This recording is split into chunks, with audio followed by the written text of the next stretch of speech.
Mitch, wanted to talk expectations. This team that they're high from an outside perspective, with a lot of people believing this roster and this team can win the division. Inside the building, what are the expectations for this team? I think inside this building, just because we're talented on paper, I feel like there's an onus for us to make sure that we don't buy into the hype. And we got to come in with a sense of urgency every day, because I can speak for myself. I got a lot of work to do. I got a lot to work on. I got a lot to work on with my guys, and that's exciting. But also at the same time, it's you got to get on these horses, man. You got to giddy up, because it's it's game week, and it definitely helps with coming in with a purpose every day. And I think that's the big thing, is everyone's got to come in with a purpose to get better and to fix the things that we're not doing too hot at. We've talked to guys last year, years before. The underdog, chip on the shoulder, has seemed to be the rallying mentality amongst this team, because it's always been viewed as an underdog. How challenging is it to flip that switch and find that fuel now that people actually have much higher expectations? Yeah, I think for us, we just have to keep everything internal in this organization. I think for us, we'll still have that underdog mentality in regards to work ethic, coming in with something to prove. And you got to do that every day at work. And we have a lot of dudes who are hungry to get better, and not afraid to ask for help. And that's going to be very important. As you know, there's ebbs and flows in games. There's ebbs and flows in seasons. We'll probably hit some road bumps early on. That won't be deterring, because the fans are going to be high and low. It's what they do. It's fine. But for us, we got to stay even keel through the ups and downs, and progressively try to get better every week. Appreciate it. Yeah, you're welcome. What's up, Mitch? Matt Perino here. Thanks for taking some time today. I was curious about, your impressions of the job that Cody's done throughout training camp, and where he's kind of at in terms of, being ready to kind of do whatever Sean and, the coaching staff asked him to do when things get started here. Yeah, it's a good question. That's a guy who I felt like got an unfair rap last year. I think as a rookie, you come in and start as an offensive lineman. It's a tough position as a rookie, and then it's a tough position even, double fold as an offensive lineman. I thought he played admirably. He was a guy who knows his stuff, comes in knowing the game plan, wise above his years in regards to football understanding and understanding this offense. He's a guy who's flexible in regards to where the coaches put him, doesn't complain, comes in, and he's just a workhorse. And you guys seen him. He's got an attitude on the field that's unparalleled. Maybe John Feliciano may be the only guy. So, but I'm a big fan of Cody, and he helps me a ton. And you don't usually see that as a second-year guy helping out the vets like he does. He's a workhorse and a dude who always knows his stuff, and that's all you can ask for. When you look over and see him on your side there, I know everybody has their certain strengths, but what do you notice just on the field when you're playing next to him, like what he brings? He brings a competitive nature, a nasty football player that loves ball. And he loves to work, and silent dude's not going to be a rah-rah guy, but comes in and what technique he's going to use because he's been coached that way, and he's dependable, which is fantastic. Thanks, Mitch. Yeah, you're welcome. Hey, Mitch, Thad Brown, WRLC in Rochester. Good to see you. Thanks for doing this. We talked all offseason about all the things that were going to be missed because of COVID and all the restrictions and catching up and being behind. Now that that's all done and we're to a game week, how much further behind do you feel now than you would the last few years getting ready for a season? Yeah, I was talking to someone, preseason is one of those necessary evils. No one wants to play preseason games, but they do help with the speed. For us, I think the biggest thing is cutting down that acclimation period. Week one, we know the bullets will be flying, the speed will be amped up, but we'll have to make game time adjustments and try to come out and compete. I think that's the biggest thing. I think this first week, it's not gonna be smooth sailing for anyone. But the teams that can adjust, come out, and keep a level head are the teams that are going to succeed. And I think we have everything in place to do that. We just have to double down on it on game day. We hear a lot in preseason that often the defense gets ready or gets acclimated faster than the offense does. Do you think maybe the result of that will be lower scoring games or more defense dominated games first 2-3 weeks of the year? Yeah, I wish I could tell you. This league surprises me every year with certain teams put up certain numbers, and that's a good thought. I'm sure we'll see, but who knows in this league? We'll just see what happens, and we'll try to execute to the best of our ability.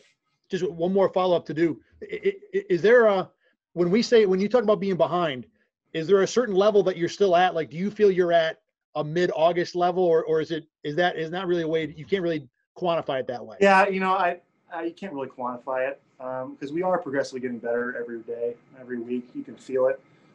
It's just you feel like you've missed out just a little bit on those game reps. There's some things it's hard to say. It's not tangible. I can't show it to you, but there's something that you get from playing a game. But everyone's in the same boat. Everyone understands that. So it's not like one team has competitive advantage in that regards over another. So we'll just have to come out and execute to the best of our ability.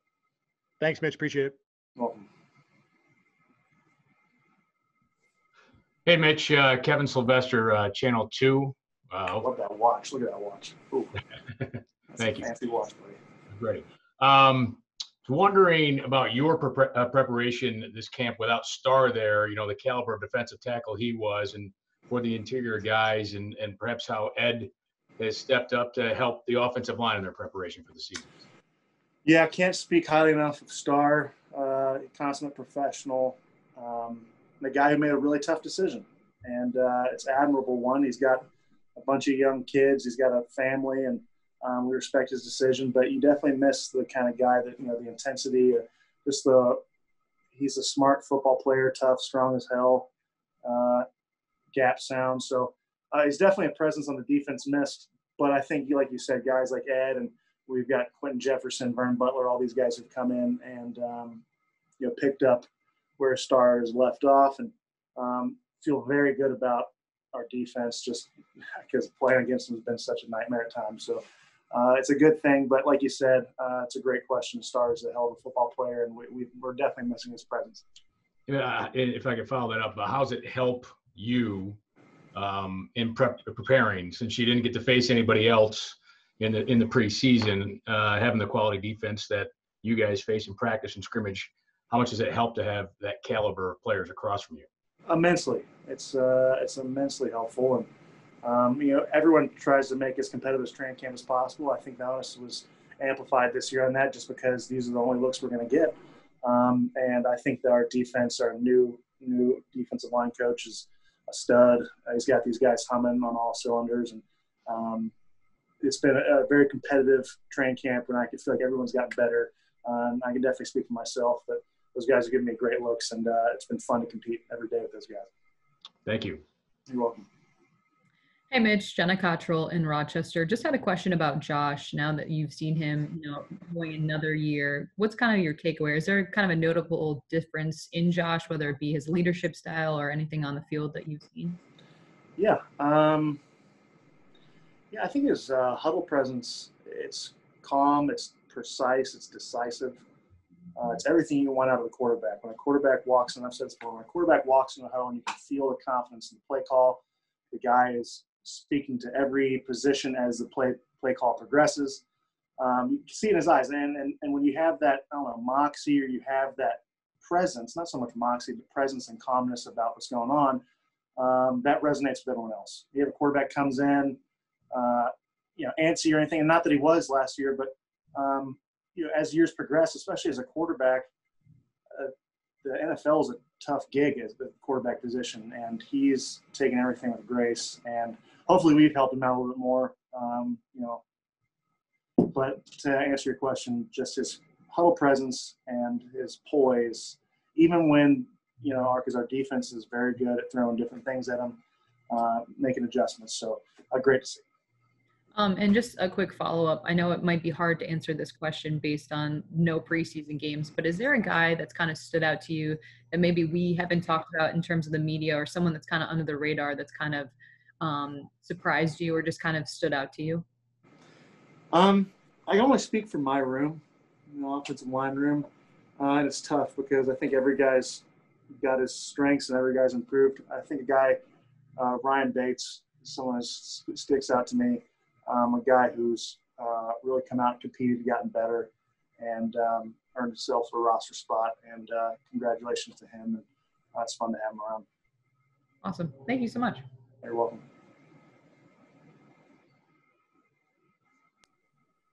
Mitch Morse, Mookie Hawkins, 121080. How you doing, man? Good, buddy. How are you? I'm good. Hey, you know what's I'm crazy good. is that rainbow in your background. I walked out the other day while I was going down. It's pretty gnarly to see in person. It's a cool deal. Yeah, see, like Orchard Park is like 4 seasons in like one day. You know, it might snow, a rainbow, or rain. You know, it's going to be 90 degrees. So, you know, you get the best of all the seasons right now up there. Yeah, not to throw you off. I just thought I'd give you that little piece of knowledge. Hey, not a problem, man. It's a beautiful shot. You know what I mean? But speaking of beautiful, man, this offense here, Mitch, you know, is put together, you know, quite well. And you know, you got my cousin, you got my uncle, and a few friends. You know, we're going to say the names to protect the innocent over here on this right side. But how comfortable are you with those guys at this point? So the offensive lineman, the offensive line group. Yeah. Yeah, I feel very comfortable with my guys. And one thing about, you know, professional football is that throughout the year, guys might have to plug and play at different positions, and training camp guys are put in positions to show the team that they can do. And I thought a lot of guys were able to do that with grace. You know, we plug and play different dudes, and feel very comfortable with the group of guys. That doesn't mean we don't have a lot of work to do still to put our best foot forward every week. I feel like we have that burning desire to get better. But I think you have to have that trust. And I think the big thing, maybe the word trust over comfortable. I trust these guys. If you get too comfortable, that's when stuff goes south. I trust these dudes, and that lets you play free. I trust everyone on this offensive line. And it's hard to say sometimes, but I really do. Absolutely. You know, just being the center, you know, you the center of attention. So, you know, you orchestrate on both sides. So just wanted to get your take on that. And finally, man, you know, week 1 versus the Jets, what are the expectations offensively for this team? You know, I think for us, well, you know, it's a good question. I think the easy thing to say is score points. But it's to put our team in the best position to win the football game, no matter what that means. Every week is different. We understand that the opponent we're going against is a tough opponent with Greg Williams at the helm, who's established defensive coordinator who really makes your job difficult. So we know we have a great challenge ahead, and for us it's just matching the competitive nature and what they throw out at us. And we'll, you know, there'll be ebbs and flows in the game, but we'll have to go out there and take care of business, and it'll be a great competitive matchup. We'll finally get to play football, and that'll be fun.